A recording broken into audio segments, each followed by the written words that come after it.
This is a story about the Maslow series, examples of transpersonal people. Elena. In a sleepy town in the heart of the West, surrounded by skyscrapers and hustle and bustle, lived a woman named Elena. She was known as a transpersonal person, as one would say today. She was no stranger to the hustle and bustle of the Western world and technology, but her inner world was characterized by depth and spirituality.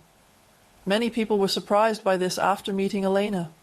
She grew up in a typical Western environment, surrounded by the conveniences of modern life, but early on she felt a longing for something deeper, for an understanding that went beyond the surfaces of everyday Western life. During her college years, she stumbled across the writings of spiritual teachers.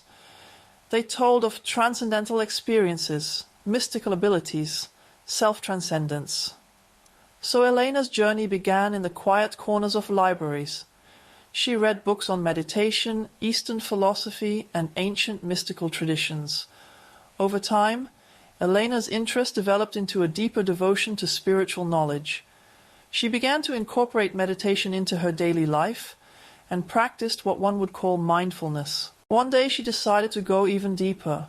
She now attended weeks of silence and meditation in a remote monastery. She withdrew from modern technology for a while in order to consciously stop being distracted. During such times, she experienced moments of deep oneness and felt connected to a wider reality that transcended the hustle and bustle of the normal, everyday world. After returning to the city, Elena began to better connect her experiences with her everyday life. She kept seeking and finding her moments of stillness and experiences of oneness even in noisy streets and office buildings. She shared her peace and, when asked about it, her wisdom with friends. And she came across as credible because she was inspired by calm and compassion. Elena worked in a high-tech company. Her colleagues noticed that she was different. Not everyone liked that, but Elena's ability to listen deeply made her a popular point of contact for many because Elena didn't just give advice, but radiated calm, hope, and support with her very being.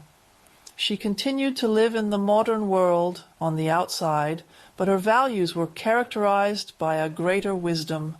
She turned her office into a place of mindfulness and even managed to lead meditation sessions for colleagues for a while. The people who stayed with her began to live more consciously, and they saw that it is actually possible to create islands of silence and introspection, even in a Western everyday life. Elena thus combined the wisdom of Eastern scriptures and spirituality with the fast pace of Western culture. Her spiritual transpersonal practice was not an escape from the world, but rather she integrated her inner self with her outer actions.